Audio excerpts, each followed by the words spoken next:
middle of all those skinny white swans? Probably not. Yes. I feel like acting, for example. Like, you have to look a certain way for a certain role. Right. Sort Do of. I agree that, do I agree in racism? Of course not. But at the same time, like, dancers are actors. I don't know. I know I'm starting a huge debate saying this, but I just and feel we're not going to like, follow up on it because yeah. we're going to go on to something else. But You I just just- throw it out there and be. I just feel like there's a sense of you're an actor, you're playing a certain role. There's certain roles a black woman can play that I could never play. But you know, people mixing things up all the time with that. I mean, I'm trying to think of something like A Streetcar Named Desire was on Broadway recently with a cast all color. Now, I sort of think they should have just mixed it all up. Yeah. You know, personally. You know, does Blanche Dubois have to be white? You know, okay, it's the same thing. Does the Nutcracker, lead have to look a certain way? I don't think so. You know, that's all. Past the race thing, it has a lot to do with the attention. You know, it's kind of like when they say don't touch the curtain, because when you touch the curtain, it starts to move and it takes the attention off the dancers. Well, that's the comment about the lily white swans. Yeah, Yes. they're afraid because the attention will be, oh my God, this is Blanche Island. You know, it's hard. It's it's not a bad thing. It's not a bad thing, but it's hard because you have to relate to the fact that they're spending hundreds of thousands of dollars to put on this production. Where did you start? I don't know. Okay, I'm gonna make it. I don't know. We're not going to solve this problem today, but we're going to have one more comment and then we're going to go on. When I was in London and I saw Matthew and Cinderella was brunette instead of blonde, and a lot of people were making comments. But to be honest, after the first 5 minutes, after the first second, I know, it was that.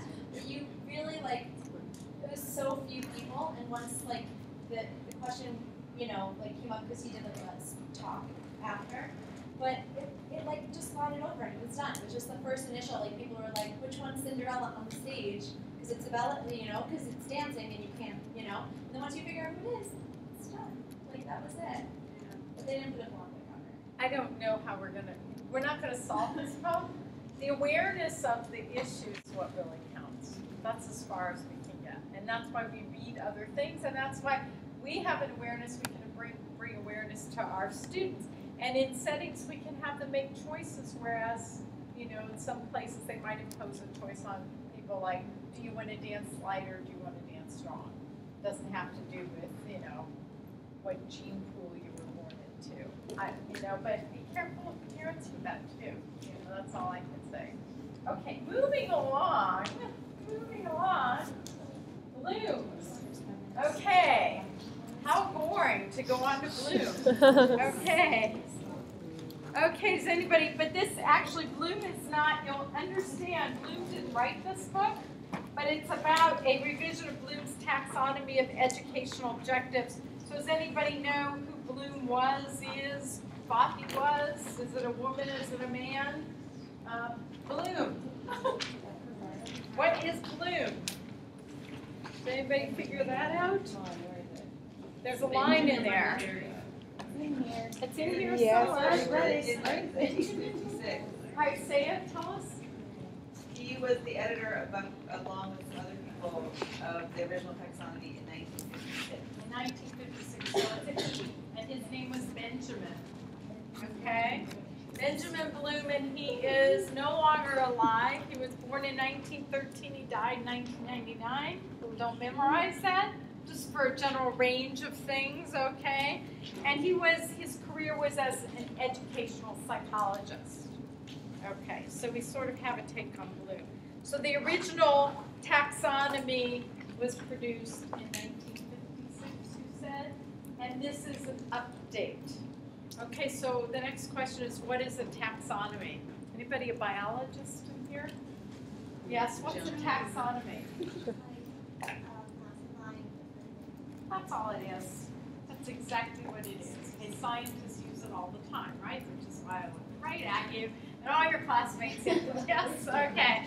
So it's just a classification. He created this taxonomy for for the specific purpose of classifying what we're after when we're learning, okay?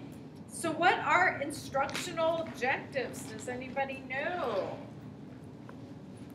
Yes. Instructional objectives are the classroom goals that guide, or at least are supposed to guide, your instructional practices and classroom learning. I like supposed to guide, okay, but we all have them, okay? And all this is about, and I hope you did not read this word for word. If anybody read this word for word, I hope not. It's not that it wouldn't be interesting. It's a guide, okay? Did you really know? Okay. Okay. It's okay. Okay, so what this is a guide to show us not only how to create instructional objectives, but how to make them interesting, and not just interesting from a fun perspective, but how to make them interesting from a learning perspective so that we know that people are going somewhere. Now I'm trying to find a non-music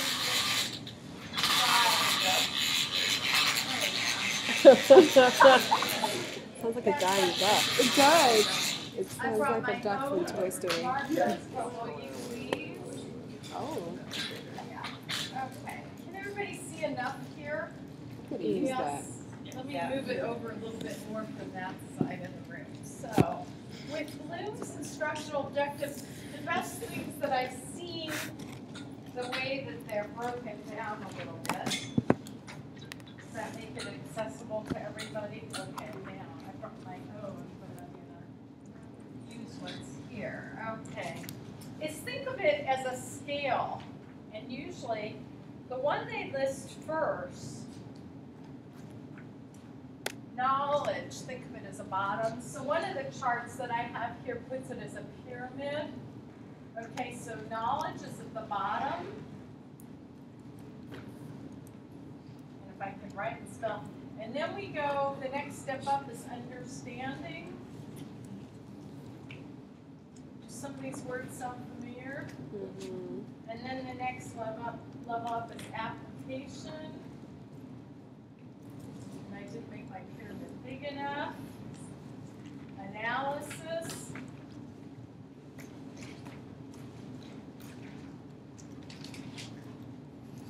Synthesis. And evaluation. So, when we think about this, Or at least are supposed to guide your instructional practices and classroom learning. I like supposed to guide, okay, but we all have them, okay? And all this is about, and I hope you did not read this word for word. If anybody read this word for word, I hope not. It's not that it wouldn't be interesting. It's a guide, okay? Did you really know? Okay. Okay. It's okay. Okay, so what this is a guide to show us not only how to create instructional objectives, but how to make them interesting, and not just interesting from a fun perspective, but how to make them interesting from a learning perspective so that we know that people are going somewhere. Now I'm trying to find a non-music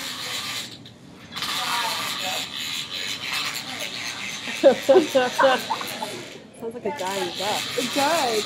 It sounds like a duck from Toy Story. Will you please? Oh, Okay. Can everybody see enough here? could use that. Yes. Let me move it over a little bit more from that side of the room. So, with Bloom's instructional objectives, the best things that I've seen, the way that they're broken down a little bit, does that make it accessible to everybody? Okay, now I brought my own, but I'm going to use what's here. Okay. Is think of it as a scale, and usually the one they list first, knowledge, think of it as a bottom. So one of the charts that I have here puts it as a pyramid. Okay, so knowledge is at the bottom. And if I can write and spell. And then we go, the next step up is understanding. Do some of these words sound familiar? And then the next level up is application. And I didn't make my pyramid big enough. Analysis.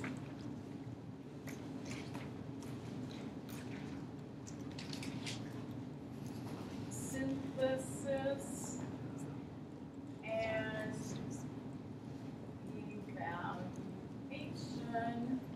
So, when we think about this, if we keep all our objectives or outcomes in just the knowledge base, we haven't gone through this full classification or taxonomy, then we've literally just like left students at the beginning. It's not that knowledge is bad, but I like the pyramid structure because it makes it sort of like a building block. So then you can see where you're going, and I should have made that bigger and beautiful color, and I didn't, but you know, but you get the idea. So that little chart is not exactly like that in here, but the other thing that is broken down in Bloom, which I'd like to discuss before I tell you whether I agree with it or not, is instructional objectives are broken out into 3 domains. Do these words mean anything to people?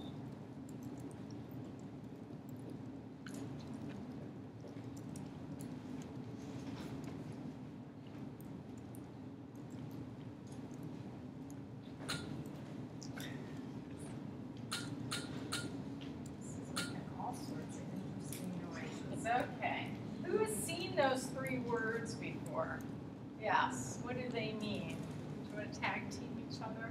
Okay. Okay. So, You got this. affective is like healing, sort of. Yeah. Emotional. Yeah. Okay. And then, go ahead. Cognitive is like knowing. Knowing. Like, But what kind of knowing? like It's what we traditionally call thinking, thinking. right? And so where does that leave us?